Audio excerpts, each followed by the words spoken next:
Au Burkina, la diplomatie française est plus que jamais dans le viseur. Le Burkina du régime du capitaine Ibrahim Traoré a obtenu le départ de l'ambassadeur de France et celui des forces spéciales de Sabre. Des bâtisses d'ocre aux élégantes façades un peu usées, des ponts juchés sur un canal arboré. L'université de Ouagadougou offre un tableau paisible dans un pays en crise. C'est ici, dans l'amphithéâtre Kadhafi, dirigeant libyen déboulonné par l'intervention française de 2012, qui avait propagé les groupes armés djihadistes dans le Sahel, qu'Emmanuel Macron avait en 2017 prononcé un discours historique devant la jeunesse burkinabé. À l'époque, Pemaneya était encore étudiant. Ce leader d'un mouvement de jeunesse se souvient parfaitement de ce moment. On l'a vu comme le discours de quelqu'un qui voulait prêcher du nouveau, dit-il. Depuis, les groupes djihadistes ont encore gagné du terrain, et la diplomatie française est plus que jamais dans le viseur. Encouragé par une nébuleuse de mouvements de jeunesse, le régime du capitaine Ibrahim Traoré, arrivé au pouvoir par un coup d'État en septembre 2022, a obtenu le départ de l'ambassadeur de France et celui des forces spéciales de Sabre. Samedi, le drapeau français a été replié en catimini dans l'enceinte du camp de Cambouissin, où était basée la force Sabre, après 15 années de présence. Pendant ce temps-là, les attaques djihadistes se multiplient, et le Burkina Faso compte ses morts. Mais dans la capitale, la guerre paraît encore loin, et la sécurité demeure, après 2 coups d'État en 8 mois. Lors du dernier en septembre 2022, les images de l'attaque de l'ambassade de France et de manifestants brandissant des drapeaux russes ont fait la une. Pourtant, le Burkina Faso accueille une importante communauté française et à Ouagadougou, on ne perçoit pas de traces d'hostilité à son égard.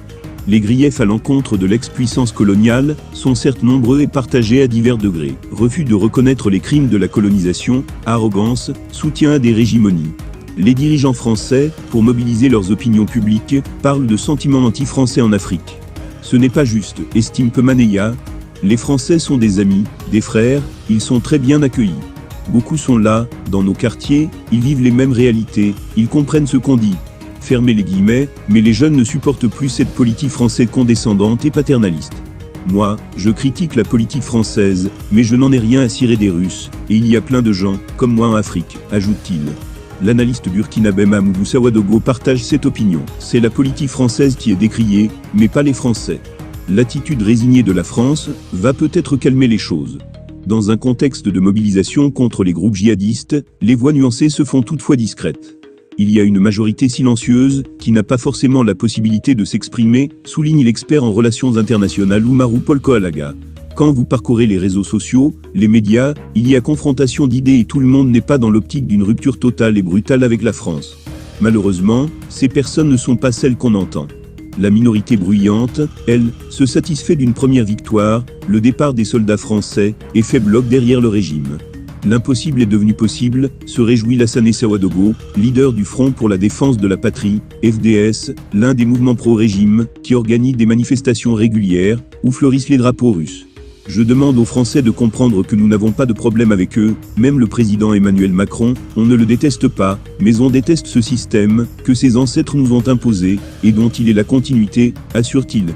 Un système accusé d'être à l'origine de la plupart des maux du pays, à grand renfort de théories complotistes, qui suscitent encore une large adhésion au sein de la population. Ces mouvements nous mettent mal à l'aise, les jeunes qui les suivent sont en majorité des analphabètes. Dès qu'on les critique, ils nous accusent d'être pro-français, s'inquiète un responsable de la société civile, pourtant favorable au régime, sous couvert d'anonymat.